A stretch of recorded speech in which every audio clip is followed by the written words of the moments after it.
So we're recording and we're live, but we are waiting for Joe Morgan for a quorum and also our minute taker, Rachel. Okay. Through the chair, this is Andy. I did send their links to them again.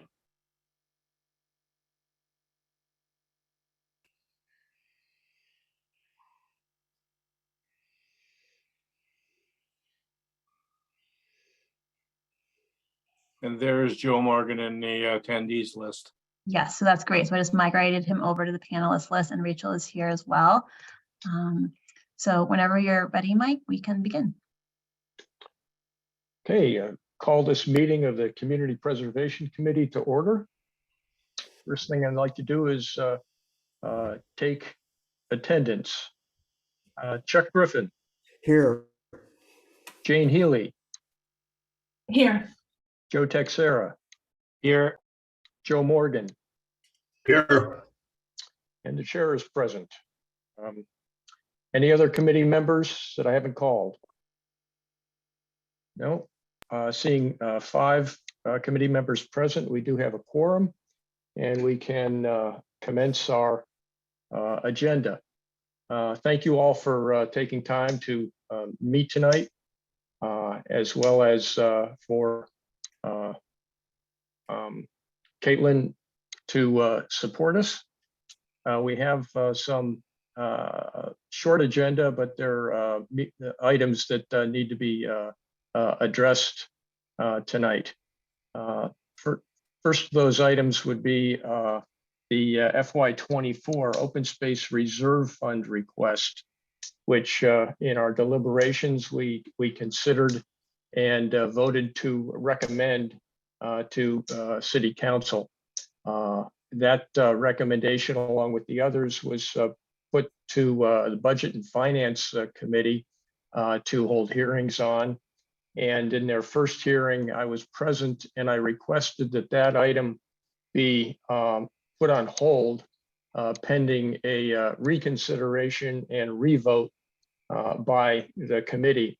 The reason for that is since the time of our vote, we determined that the information that you were under which you were considering that request was inaccurate and not updated. Since that time, it has been determined that the actual current fund balance is $879,000. Wait a second, let me make sure we got here.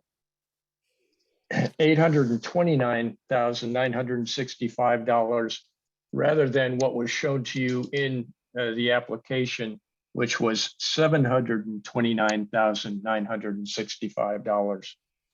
The reason for that is that last year's $100,000 addition to the open space reserve had not been posted to the reserve as of the time of our deliberations and vote. Since that time, on March 7th, that posting took place to increase the fund balance to that $829,000. So with that accurate information, I would like to have a further motion on that application as to and a revote to confirm or not whether, in light of the information that the current balance is now 829,000 plus, whether the additional $100,000 that you voted on previously, you would still like to recommend to City Council. So is there a motion to consider again this application for the Open Space Reserve Fund? I'll make a motion, Mr. Chair, that the 2024 CPC funds fund $100,000 for the Open Space Reserve Fund. I'll second. Oops, Okay. sorry. Is there any further discussion? Hearing none, I'll take a roll call on that. Chuck Griffin, Aye. Jane Healy, Yes. Joe Texera, Yes. Joe Morgan, Yes. chair votes yes. Okay, thank you. I will be appearing in front of Budget and Finance next week when they continue their hearing and advise them of this revote and that the recommendation should go forward for their consideration. Right, next item is an emergency motion that we have from the City of Newburyport Planning Department for additional Moby mats for Plum Island, referencing the area that has received the dredged material up on the beach closer to Plum Island Point. I believe Andy Port is here to speak to that application. Yes, thank you, Chair. You can hear me? Yes. Okay, thank you. I appreciate through the chair and all the members, we appreciate your time tonight. Recognize this is not a usual cycle application, and it's come in relatively short before your meeting tonight. We were having some discussions earlier this week about the completion of, and I'm sure a number of you are already familiar with the dredge project out there, of course, and with the usual process in which the dredge sand is basically placed on the beach. Here, as I think most of you probably know, we've lost a lot of sand in that area. And Caitlin, if you don't mind, I actually was going to share a screen for a second with another visual.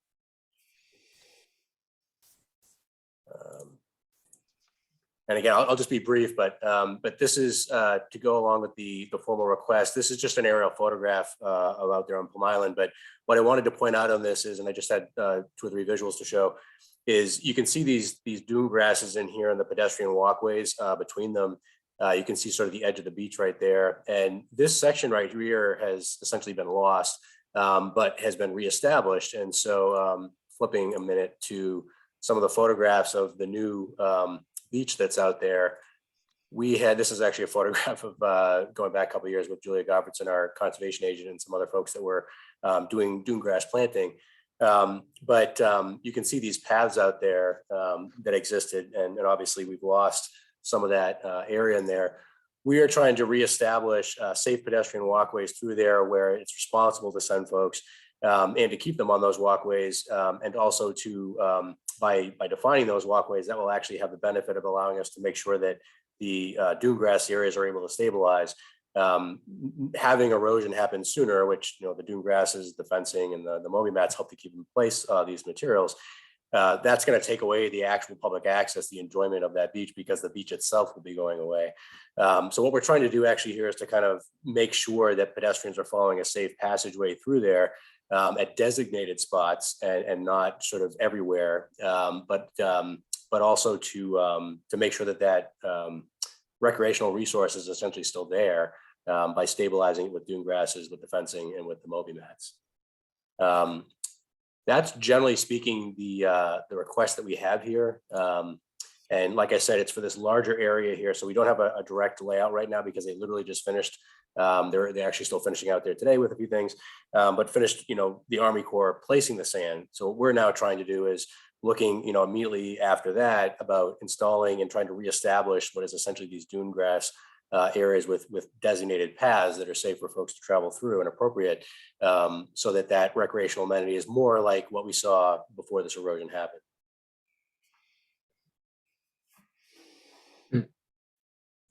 Andy, are you finished with your presentation then? Yes, sure. Go ahead. Okay. I have a question. Will the exact locations of placement of these mats, number one, only be in Newburyport, and number two, be determined in cooperation with DCR and the conservation agent? Yes, those are great questions.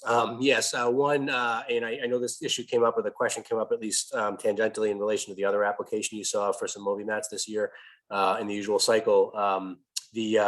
The intent here and the obvious result is that the city would own these moby mats. They would be only on the city's portion of Plum Island and only on this portion here where the city works cooperatively with the state to manage the beach. And we would have to be coordinating. Julia's not here tonight for this meeting, and she actually will be back in tomorrow, but we will be coordinating with her as a conservation administrator, representation for the commission. And we will be coordinating with DCR, who owns the property, on where we place these things. Both excellent points and things that we have to do in placing these going forward. We just got the sand in place, so we'd like to look at those desire lines, thinking about where some of these paths were before, where we expect folks to go, travel routes to the jetty and so forth, beach lines from roadways, but trying to minimize, the places that they shouldn't be going and focus them where they're safer routes. Okay. Any other questions from the committee for Andy?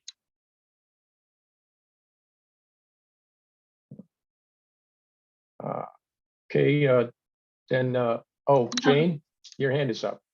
Yeah.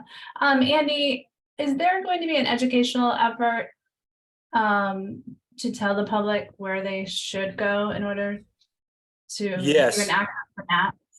That is a great thing, a great question as well. So we need to circle back on this, and it's one of those, I think I would say, recurring beach management issue for us with Plum Island.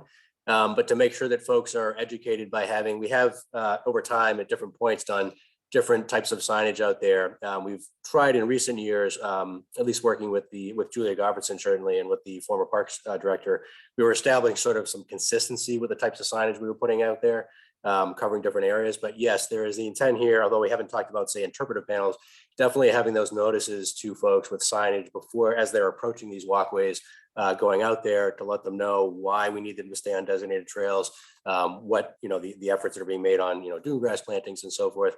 But we do have a recurring discussion about updates or adjustments to those signs for these very reasons.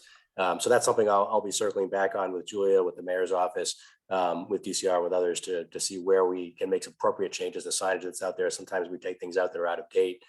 Sometimes we add things. And in this case, we'd want to reinforce, the intent of having these safe designated pathways for folks, rather than having it be sort of haphazard out there.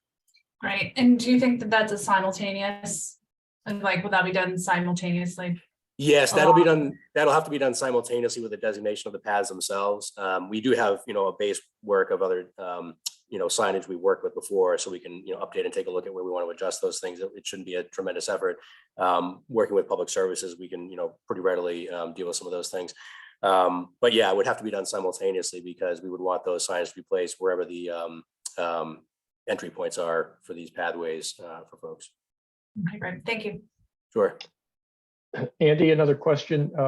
When do you think this can happen? Because I know, the newly reclaimed beach is going to be a magnet for, shell seekers, et cetera. So you might get a lot of activity out there fairly quickly.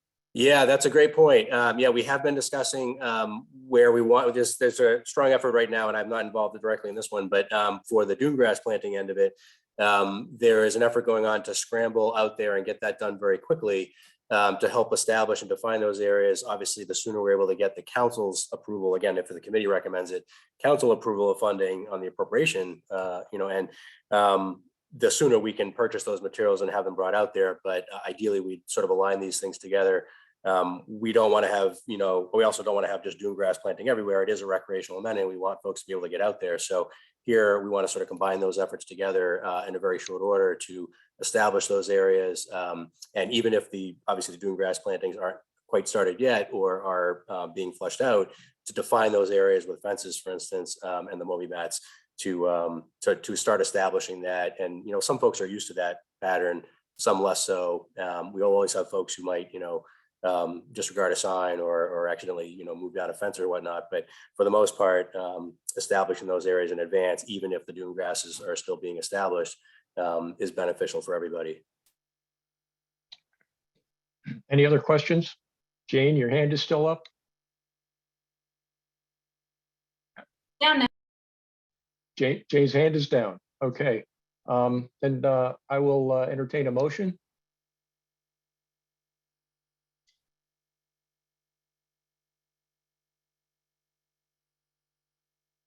I move, this is Joe Morgan. I move that we approve the request, the CPC funding request for the Army Corps of Engineer Restoration Beach area for Moby mats.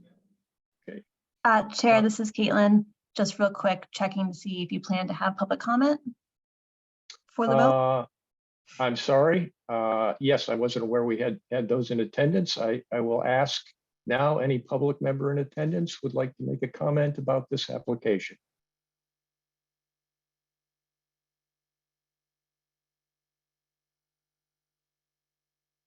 And apparently not seeing any hands, so. Not seeing any hands. And then I'd like to, a point of order here that I misstated. I think the first motion that I need is to accept this application as an emergency application prior to a vote on its merits. So I'll entertain a motion to accept the application for consideration on an emergency basis. So moved. Okay. And a second? Seconded. Okay. Any discussion on the emergency basis? No? Then I'll take a roll call. Chuck Griffin, Yes. Jane Healy, Yes. Joe Texera, Yes. Joe Morgan, Yes. chair votes yes. Okay, then we'll move to the motion I believe Chuck made to recommend this application for appropriation to the city council. Is there a second? I'll second. Okay, any further discussion? This is Jane. I'd like to add a condition that there be signage posted noting the public access ways at each of the locations where the mats will be installed. Okay. And we have an amendment to that motion. Is there a second to that amendment? Second. Okay. Any discussion on the amendment? No. Then I'll do a roll call on the motion as amended for recommending this application with the condition that appropriate signage be established identifying the public ways to the beach over these new Moby mats. Roll call. Chuck Griffin, Yes. Jane Healy, Yes. Joe Texera, Yes. Joe Morgan, Yes. chair votes yes. Okay, thank you. Thank you, members. Okay, and I believe, Andy, that you're gonna, you and Caitlin will coordinate with the drafting of a separate order. And Yes, thank you. Yeah, it will have to go kind of behind the rest of the docket, but see if it can catch up at budget and finance. Okay. Agreed. And we will reach out to Councilor Zede as Chair of Budget and Finance on that. Okay, good. Okay, we have number 4 on the agenda is the FY16 Housing Rehabilitation Program CPA grant of $30,000, which remains 100% unspent.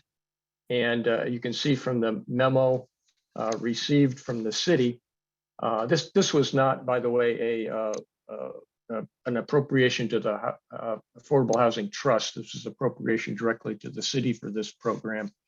And the consistent with the memo from the city that we have, they indicate that they believe that the fund should be returned, the grant rescinded, and to reallocate those funds back into the CPA funds with a designation into the Community Housing Reserve. I think that designation is appropriate given that the original appropriation was made as part of the required 10% that year for affordable housing monies. So bringing it back in to the Affordable Housing Reserve keeps it in that category and therefore would not have, bringing it back to the general fund would in effect, kind of violate that 10% back in 2016. So is there a motion to Chair, I'm sorry, this is Andy. If I could just appoint of order, it looks like Tom O'Brien is actually the caller. Not Tom, I don't know if you wanted to say hello, but it looks like Tom is with us via call-in. Just wanted to note that. Oh, okay. Hello, Tom. Welcome. Water's up. Yes. Do you have anything to contribute that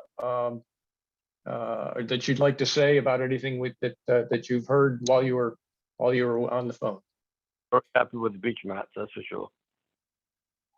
Okay, so you're happy with the prior vote. That's good. That's good. Okay. On this return of the $30,000 into the affordable housing reserve, is there a motion? Motion. Second. Okay. Thank you. Any discussion? No. No further discussion. I'll take a roll call. Chuck Griffin, Yes. Jane Healy, Yes. Joe Texera, Yes. Joe Morgan, Yes. Tom O'Brien. Yes. The chair votes yes. Okay.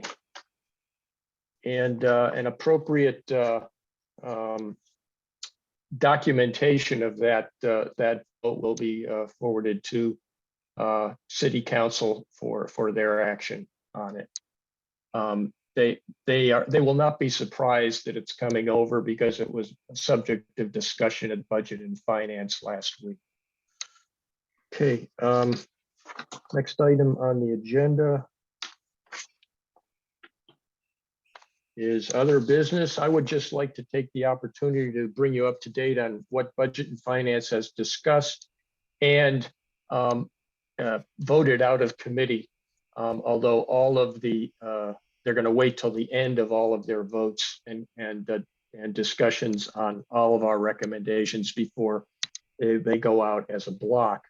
But to date, they have voted to approve out of committee the first-time homebuyers program, the downtown lighting project, the Colby Farm open space preservation with the condition that the city verifies the boundaries of the city property prior to doing any work on that project. The original MobiMat application was approved, and the bike feasibility study was approved out of committee, subject to a condition that the city and the Parks Commission first identify 3 areas for the study before the study's initiated. So that's the status of our docket going to City Council at the moment. And I don't have any other business. Does anyone else have any other business? No. Okay, then we have the approval of the March 2nd minutes. Is there a motion to approve? Yes. Okay, Make- Chuck Griffin has moved to approve. Is there a second? Seconded. Seconded by Joe Morgan. Any discussion? Mike, this is Jane. Just in the middle of the paragraph, one, welcome by the chair. There is a sentence that doesn't make sense to me. Explained the applications do not weigh over the funds available. And it's probably a typo, but I can't quite figure out what it should say. I believe that the essence of what I said was that the amount being requested does not exceed the amount available. Okay. So if that sentence could be clarified, just stating that, I'd be happy. Sure, I can update it. Okay, thanks, Rachel. Okay, any other Discussion on the minutes? No, okay. We'll have a roll call on the minutes. I can find my list here. Chuck Griffin, Yes. Jane Healy, Yes. Joe Texera, Yes. Joe Morgan, Yes. okay, Tom O'Brien. I'll abstain since I wasn't at the meeting. Okay, thank you, Tom. Chair votes yes. Okay, hearing no further business. I will move to adjourn and take a voice vote. All those in favor? Yes. Aye. Aye. That sounds unanimous to me. Thank you all for coming. Thank you, Michael. Thank Thank you. you.